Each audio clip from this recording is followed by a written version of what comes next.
Good and Erev Shabbos. How are you, my lovely sisters and brothers? Great to be learning with you on a Friday afternoon. Shabbos is approaching. Thank God. Shabbos is always welcome, but sometimes a little extra. Let's light up the darkness. Got the new wisdom candle going. There we go. Who's in the house on a Friday? Yehudit, saying Shabbat Shalom from Florence, South Carolina. And may all of you have a restful and rejuvenating Shabbos. Amen, Yehudit. Shandora in the Bronx, Bill in mid-Missouri, Bella in Florida, Belle in Texas. Anita from Port Orchard, Washington. Gordo checking in from across the pond in Scotland. Welcome. Aoife in Florida, Marjorie in Georgia. We are making our way through chapter 5 here in Tractate Sotah, the 18th volume of the Talmud. These are the laws of the suspected adulteress.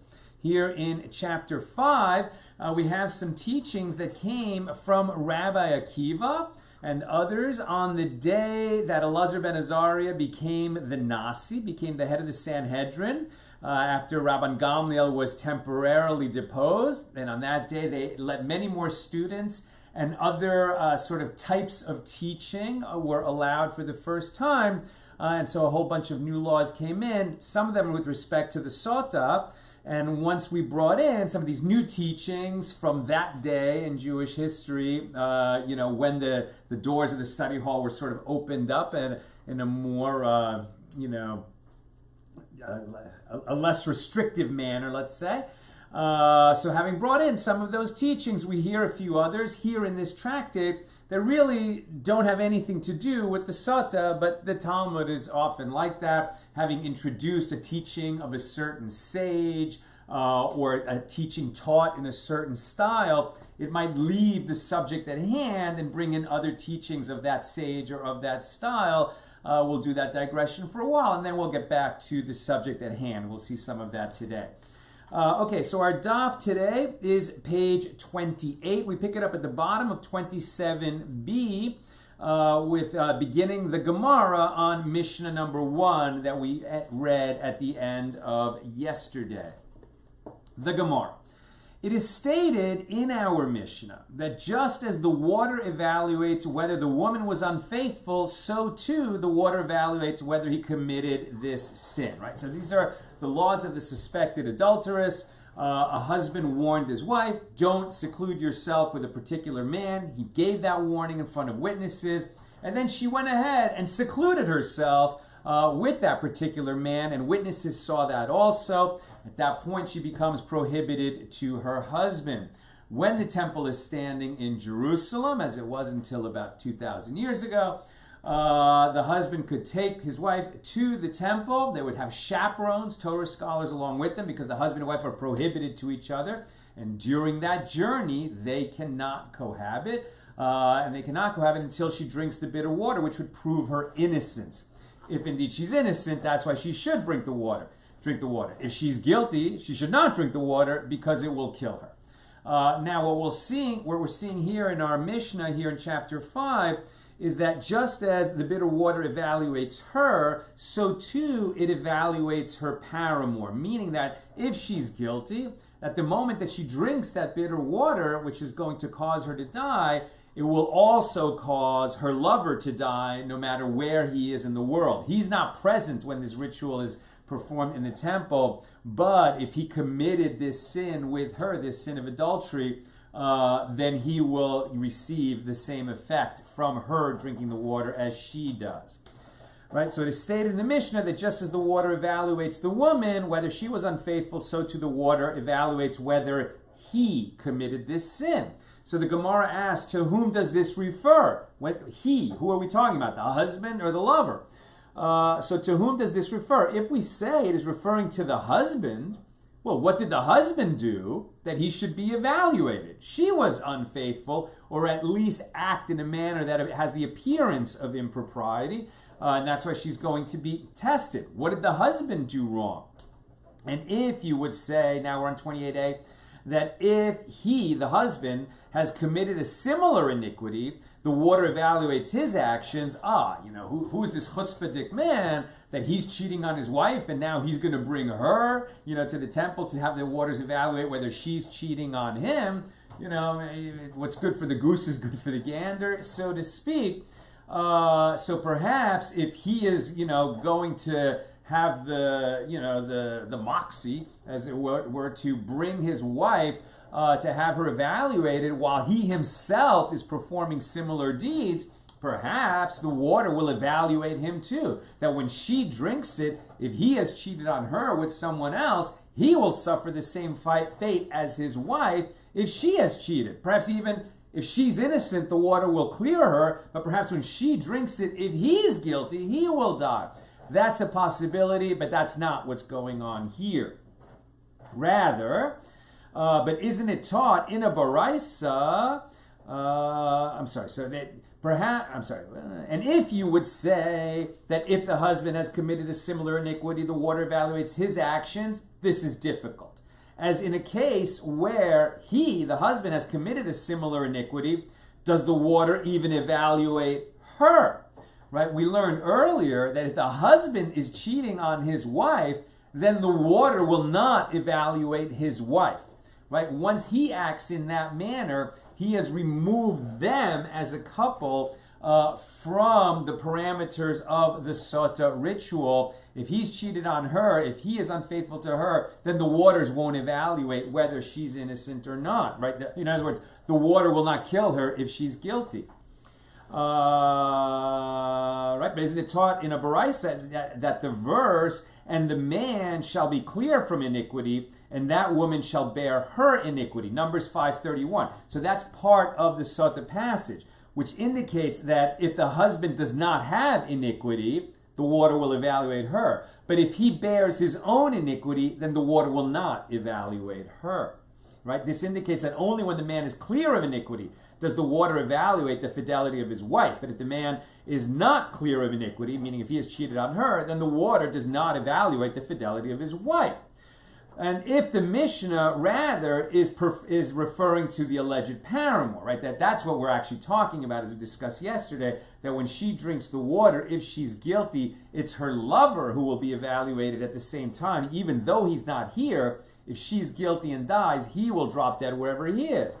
And now we're talking about that. And so if the Mishna rather is referring to the alleged paramour, who is also evaluated by the water that the woman drinks, then let the Mishna teach as is taught in its latter clause, just as she is forbidden to her husband, so too is she forbidden to her paramour, right? When she becomes a sota, and we said that she becomes forbidden to her husband until the water evaluates whether she's innocent or not, at that moment she also becomes forbidden to that lover. Now, what do you mean forbidden to him? She's a married woman. Of course she's forbidden to him.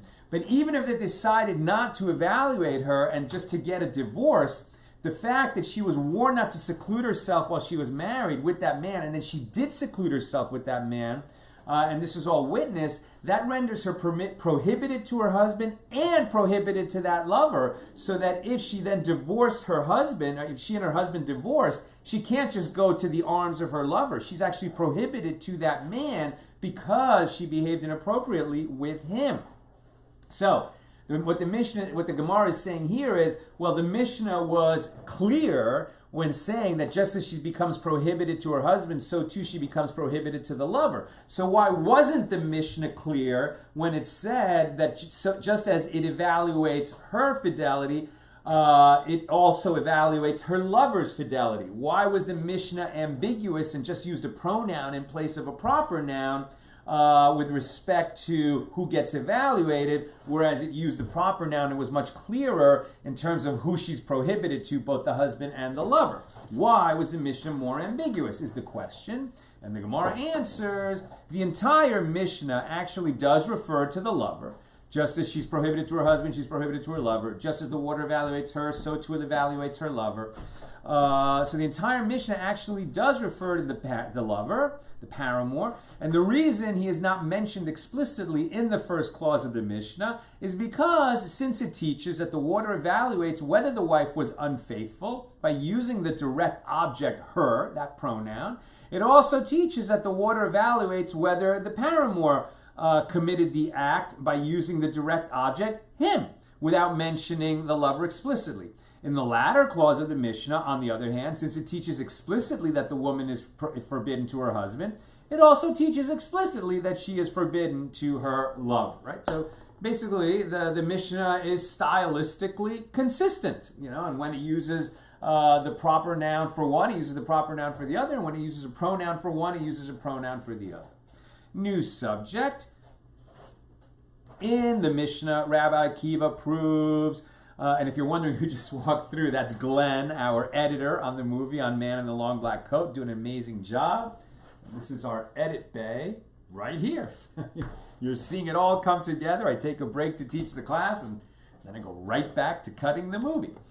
Okay, so in the Mishnah, Rabbi Akiva proves that the water evaluates the paramour as well, as it is stated, right? Same point, that the water evaluates both, but now we're getting a different proof of that from Rabbi Akiva. So in the Mishnah, Rabbi Akiva proves that the water evaluates the lover as well, as it is stated, Numbers 5:24, and the water that causes the curse shall enter into her.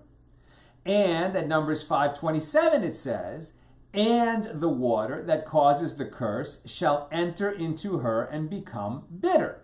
Right? So in both cases it says, and the water that causes the curse shall enter into her. That whole thing is repeated. So a dilemma was raised before the sages concerning the precise wording of our Mishnah.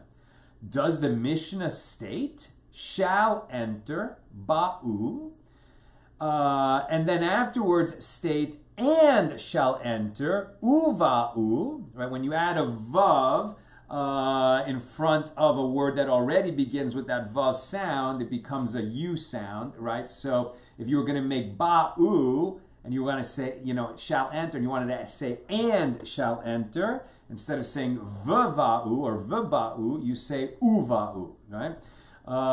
So does the Mishnah state shall enter, and then later say, and shall enter? According to this version of the Mishnah, it is derived from the superfluous conjoining prefix vav, right? When you add vav to the beginning of the word, it's like you're saying and what follows.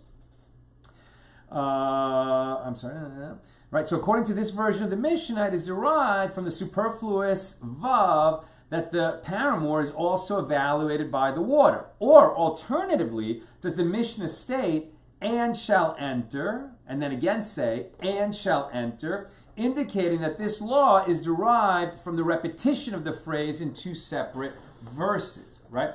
So are we saying that the proof of the from where do we derive that the water evaluates both the woman, the sota, and her lover? Are we saying we're deriving that from the fact that the words and shall enter are said twice in the Torah, once for her and once for him?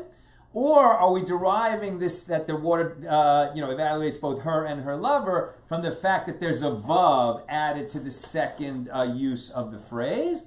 Come in here a proof from Rabbi Akiva's second statement in our Mishnah, where he says, just as she is forbidden to her husband, so too is she forbidden to her lover, as it is stated, Numbers 5:29, is defiled, nitma'ah, and is defiled, v'nitma'ah. So here it seems that Rabbi Akiva derives his interpretation that just as she's prohibited to her husband, she's prohibited to her lover, from the added vav in the second verse, in the second phrase, and therefore if we're going to learn out from that, that also with respect to that the waters evaluate both her and her lover, Rabbi Akiva is learning it out from the vav that's added to the second phrase, rather than from just the fact that the phrase is repeated.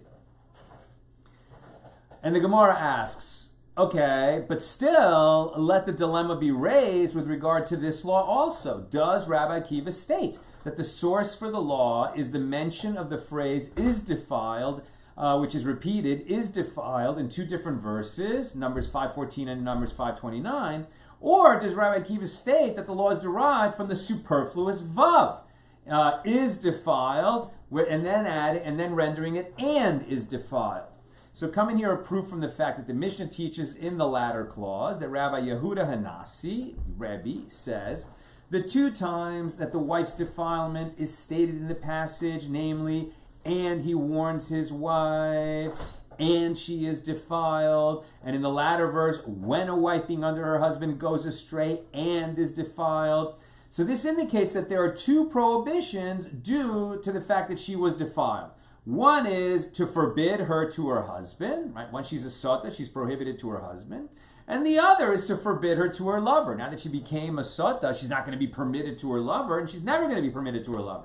Now, by inference from the fact that the dissenting derivation of Rebbe is from the repetition of the entire phrase, evidently Rabbi Akiva derives this law from the superfluous vav. Therefore, according to the opinion of Rabbi Akiva, since the phrase, and the water shall enter, is mentioned 3 times in the passage, and the prefix vav, written each time, is expounded as though the phrase were mentioned twice, so the phrase is treated as though it were written in 6 different verses.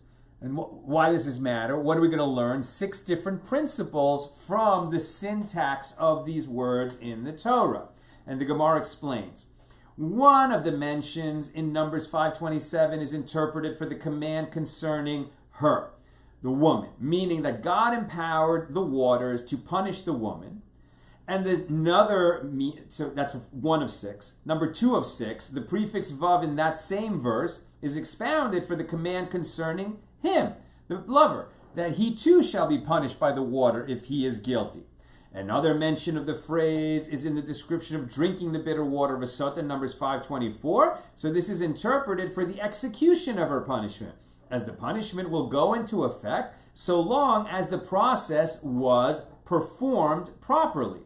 And the other, the prefix vav in that verse, is expounded for the execution of his punishment, meaning if the sota ritual was performed properly and she's guilty, she will die, and then the vav adds, and so will the lover. And then the third mention in Numbers 5:22, this is for her knowledge, i.e. the priest informs her that this punishment will be the result if she is guilty, and the other prefix vav is for his knowledge. Now, that's odd. Does the lover get warned by a priest that if she is guilty and she drinks the water, she's going to die? So, no, right? But it says it's referring to his knowledge. And that's why now the Gemara will say, but Rabbi Yehuda Hanasi maintains that only 3 verses worthy of exposition are written with regard to the water entering the woman. Right? Rebbe does not derive anything additional from the vavs that introduce the various mentions of this matter. And he therefore interprets 1 for the command, 1 for the execution, and 1 for the knowledge, all with regard to the woman herself, not with respect to the lover. And the Gemara asks, okay, so from where does Rebbe derive the principle in our Mishnah that just as the water evaluates her, whether she was unfaithful, so too it evaluates whether the lover committed the sin with her? And the Gemara answers, Rebbe derives it from that which is taught in a Baraisa, that the verse, Numbers 5:22, and cause the belly to swell and the thigh to fall away, right? If she's guilty, that's the manner of her death when she drinks the bitter water. Says Rebbe, this is referring to the belly and the thigh of the lover.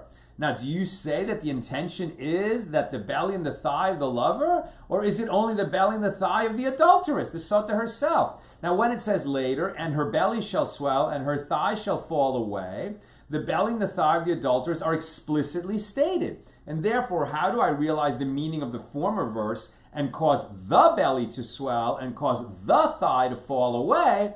Clearly, it is referring to the belly and thigh of the paramour, right, the lover. So Rebbe is saying that since it is repeated that when she drinks the water, the belly will swell and the thigh will fall away, right? That's the manner of the poison taking effect. I mean, it's only poisonous if she's guilty, but that's the manner of how the body will fall apart and she dies, since in one instance it says her belly and her thigh, and the other one it says the belly and the thigh.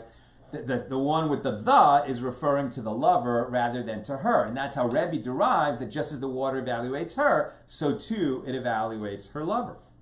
And how does the other Tana, Rabbi Akiva, right? Rebbe is disagreeing with Rabbi Akiva. So how does Rabbi Akiva interpret the repetition of these verses? Well, the first verse indicates that the priest informs her that her belly will be afflicted first and then her thigh, so as not to cast aspersions on the bitter water itself, i.e., to prevent people from claiming that the guilty woman's death was not due to the bitter water, but rather to some other cause.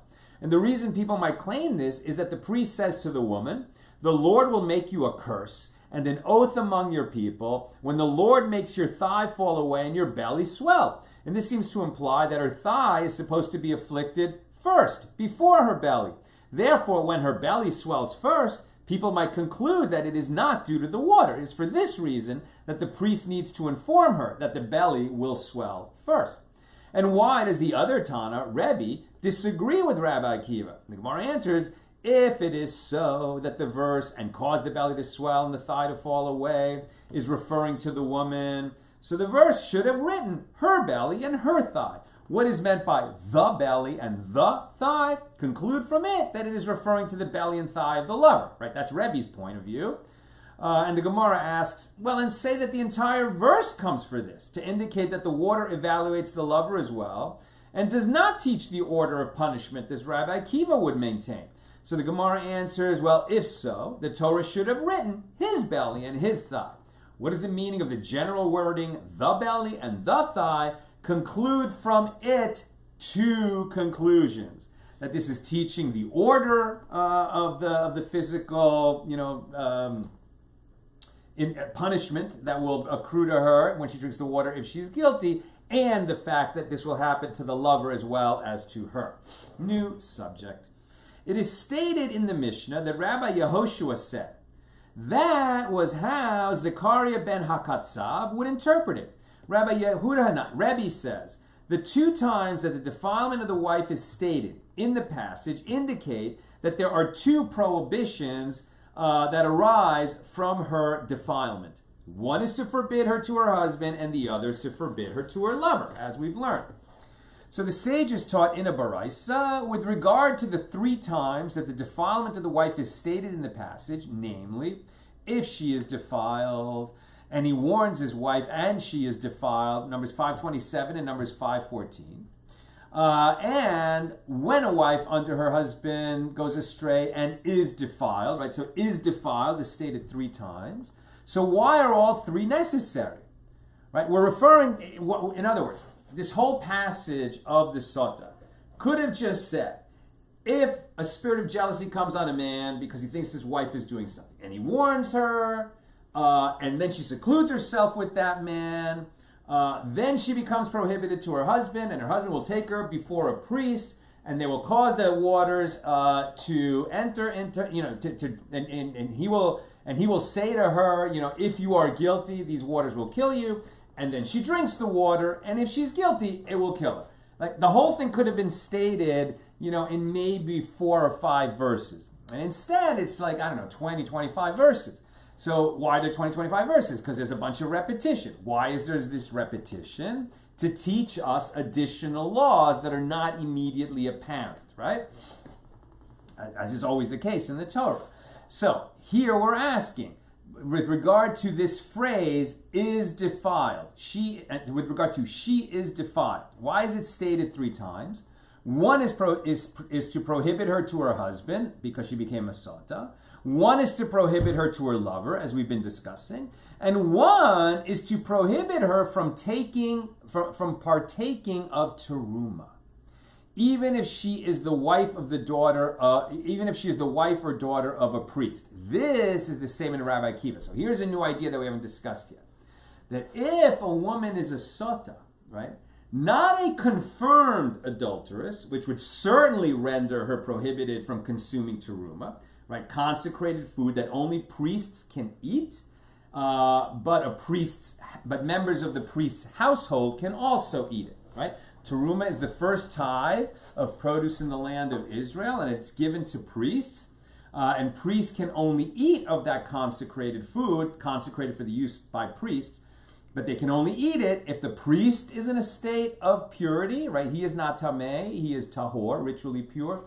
And the food, this teruma, this consecrated food, has to be ritually pure. It has to be tahor, pure, not tameh, impure. So, if a woman becomes a sota, just a suspected adulteress, says Rabbi Akiva, at that point she can no longer consume teruma. And that's what we're learning from this third use of the phrase, she is defiled, that's written in the passages of the Sotah.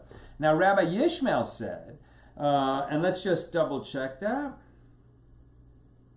No, let's just keep going. Rabbi Yishmael said, it is unnecessary to derive from a verse that would also be prohibited for this woman to marry a priest, as it can be derived by a kal v'chomer inference. If a divorced daughter of a priest who is permitted to partake of teruma, right? If a daughter of a priest goes out and gets married to a Yisrael, right, a regular Jew who is not a priest, not a Kohen, so she is no longer a member of her father's household, so she can no longer eat teruma. She can't eat teruma in her husband's house because he's not a priest. If they split up, right, she's widowed or divorced from her husband, and she returns to her father's house, she can eat teruma again, right? If the divorced daughter of a priest who is permitted to partake of teruma is nevertheless forbidden to marry into the priesthood. Why? Because a priest cannot marry a divorcee. A regular priest can marry a widow, but not a divorcee. A high priest can marry neither a widow nor a divorcee.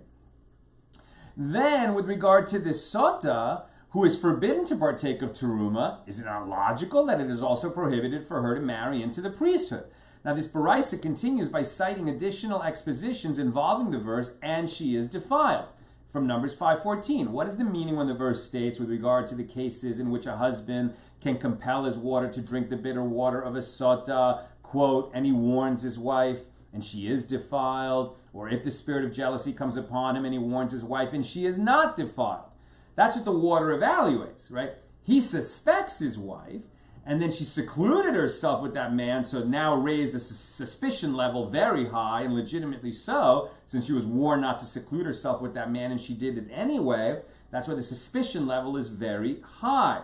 But we don't know until she drinks the bitter water or confesses whether in fact she committed the adultery behind those closed doors or not. That's why there's Numbers 5:14 talks about she is defiled or she is not defiled.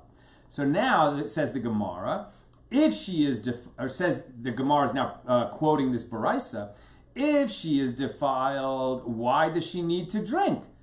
Meaning, if she's guilty, she shouldn't drink. She should just confess so that she survives. She has to divorce her husband, but she will live.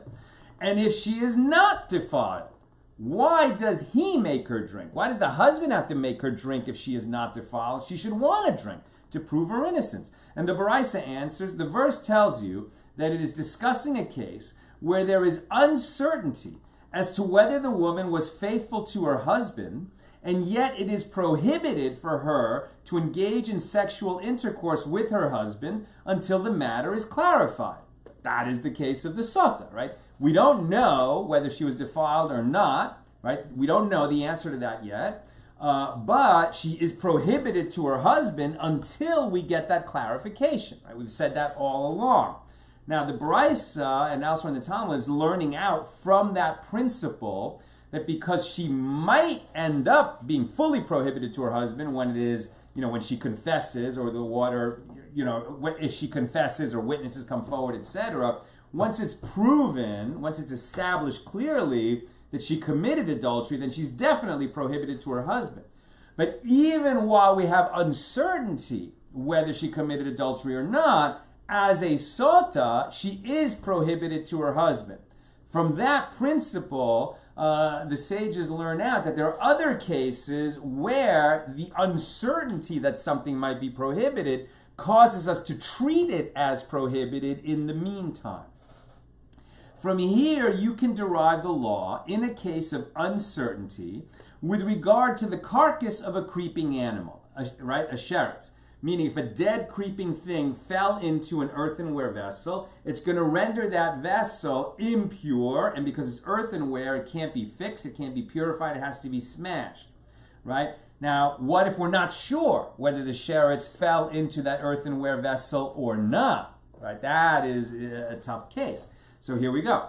So from here you derive the law that in a case of uncertainty with regard to whether a sheretz has imparted teruma, ritual impurity, so just as in the case of a sota, where the Torah does not consider unwitting adultery like intentional adultery. Unwitting adultery, what's that? She slept with the wrong guy. She thought it was her husband, but in fact it was this other man.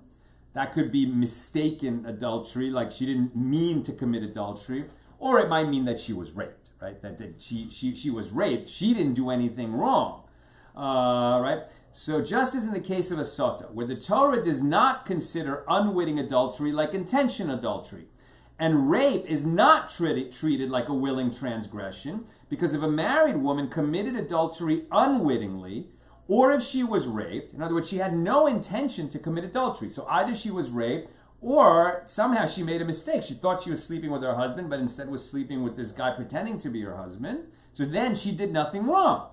So the Torah marks that distinction. And yet still, the Torah considers an uncertain case of adultery like a certain violation, inasmuch as the woman is forbidden to her husband until the truth is clarified.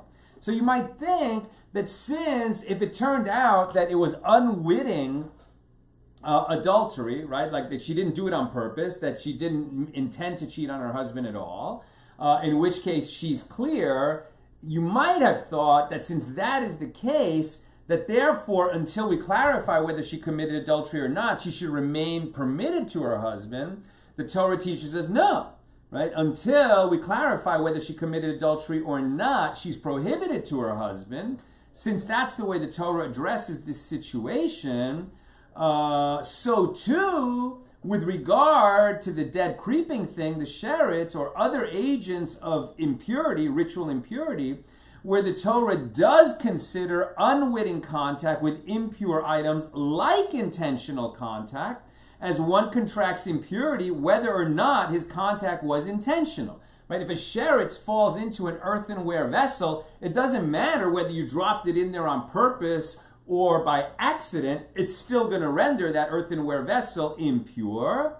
So in that situation, an accident is treated like willing contact. So is it not logical that the Torah must also consider an uncertain case of transmission of teruma like a case of certain contact with an impure item?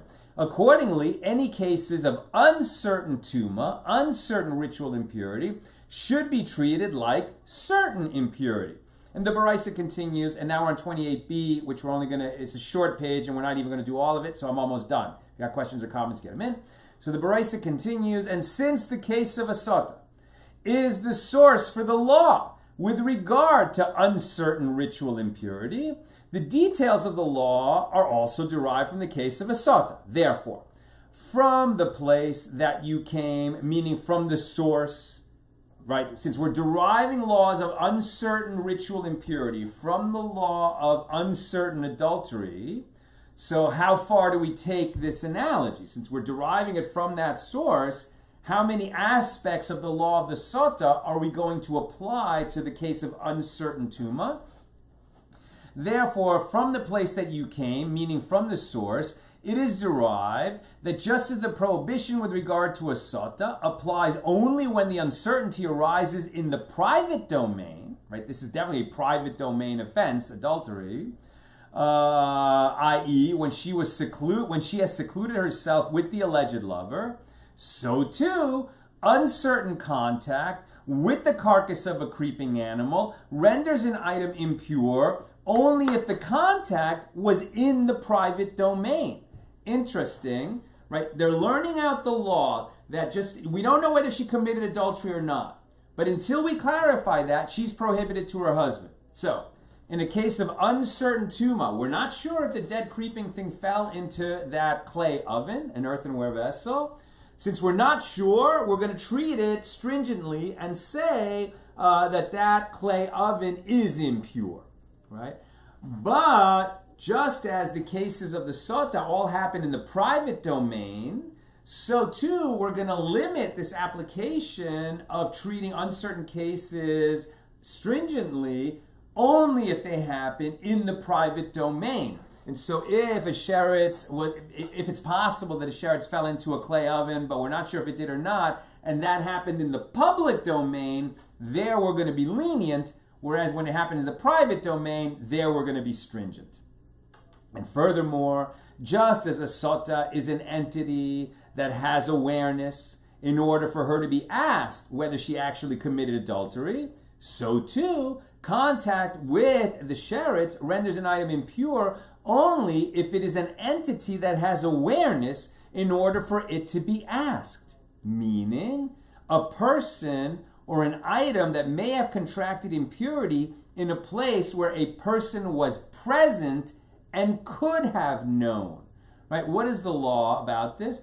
Just as a sota has awareness that allows her to be asked whether she committed adultery, so too with regard to all cases of uncertain contraction of ritual impurity, an item is deemed impure only in instances where it has the awareness to be asked whether or not it touched an impure item. Therefore, uncertain contraction of ritual impurity by a deaf mute or an imbecile or a minor is deemed pure even if the uncertainty arises in the private domain, because you can't legally question, in the ancient world, a deaf mute, nor can you ever question an imbecile, someone who lacks the mental capacity to answer, nor can you question a child on this because he's not a qualified witness who can give testimony.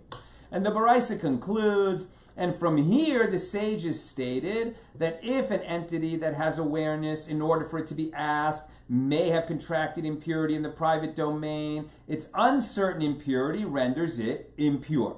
But if it may have contracted impurity in the public domain, its uncertain impurity leaves it pure. We don't render it impure if it has happened in the public domain, because sota actions, right? The love making that the sota may have done with her paramour would have happened in the private domain, and we're learning out this law from the sota, so we're not going to be overbroad and extending that law, that principle, from one area of the law to another. And with regard to an entity that lacks awareness, in order for it to be asked whether the uncertainty arose in the private domain or in the public domain, its uncertain impurity is deemed pure, as it is not similar to a sota.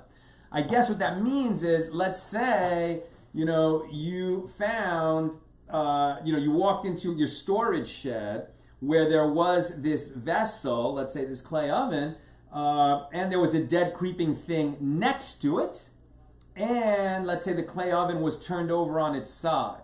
Now, it's possible that that dead creeping thing entered the clay oven, died there, and somehow, the wind knocked over the clay oven, and that's how the dead creeping thing fell out. But since there was no one there to witness it, right? Obviously, if somebody actually witnessed the thing happening, then we don't have uncertainty. But here we don't even have the possibility, right? If this happened where there was a person there, but he just wasn't looking, then maybe we might render it impure. But if there never was a person who even could have witnessed it, then we're going to be lenient and render that clay vessel pure. That's where we're going to leave off today. Let's see if we've got questions or comments on Sotah 28. Come on, Google Doc, reload so Nina can give me the questions. Here we go. No questions, but Bill has a comment. Bill says, unwitting adultery would be like the conception of King Arthur, where his father Uther lusted after Igraine, the Duchess of Cornwall, and had Merlin disguise himself as the Duke of Cornwall and snuck into her bedchamber. So, exactly. So the woman thought she was sleeping with her husband, but in fact, it was really a rapist who came in disguised as her husband and made love. It wasn't forcible rape in the sense that he put a knife to her throat, but it definitely is rape because he was doing it under a hidden pretense. From her point of view, this is unwitting adultery, and she is not punished for that, and she remains prohibited to her husband. Although, as we've discussed before, unless her husband is a priest. That's just one of those, terrible stringencies of the law of the priesthood, of the Kohanim, that even if the wife of a priest did nothing wrong, but she was raped, she's going to be prohibited to her husband if he's going to remain a priest serving in the temple. I think he could choose to stay with his wife, but he'll be disqualified from serving in the temple. That's another area of the law. But the fact is, even in the case of rape, she becomes prohibited to her husband if he's a priest. But in the general case, obviously, 99% of the Jews are not priests. And if his wife is raped, she did nothing wrong, and she is not a sota. Bill also says, I can't wait for the movie to come out. You should be aware there's going to be a huge movie night here in Columbia, Missouri when it hits. The campus ministry wants to see it. Roommates want to see it. A bunch of friend groups want to see it. So opening night is definitely sold out here already. Oh, man, thank you, Bill. And certainly, as we get closer to the release date of our movie, you'll all know about it, and I will ask you to see the movie opening weekend to help us get off to a good start. It really makes a difference when you get a good box office return on opening weekend. It makes a difference to the whole life of the film. It's almost like the start that you get is very influential on the whole life of the film. The more people see it at the opening, the more the movie will grow and spread and get to other cities and theaters, and everyone will have a chance to see it. We are so upbeat on the movie. I mean, it came out great, and we're just really finessing it, massaging every beat of the movie. That's what we're working on now. But even in its rough cut form, the movie's firing on all cylinders. It rocks. It just rocks. We couldn't be prouder of the job that our entire crew and cast did. Like, really, everybody came together and just gave of themselves in an amazing way, and it's just such an honor for Nina and I, to have conceived this thing in our living room, and now watching so many people come together to make it a reality is incredibly moving for us, and we're so grateful. At any rate, it's great to be learning with you on a Friday, and God willing, we'll be together again tomorrow night, Saturday night. We're getting closer to summer. Shabbos ends later and later. I think it ends about 8:15 here in LA. I really do my best to just run home from services Saturday night, get the equipment together and get it up and running. So hopefully we'll be up at least before 9 and maybe even as early as 8:45 Pacific time here tomorrow night. Between now and then, may you be blessed with a great, peaceful, uplifting, refreshing, and rejuvenating Shabbos. All the best.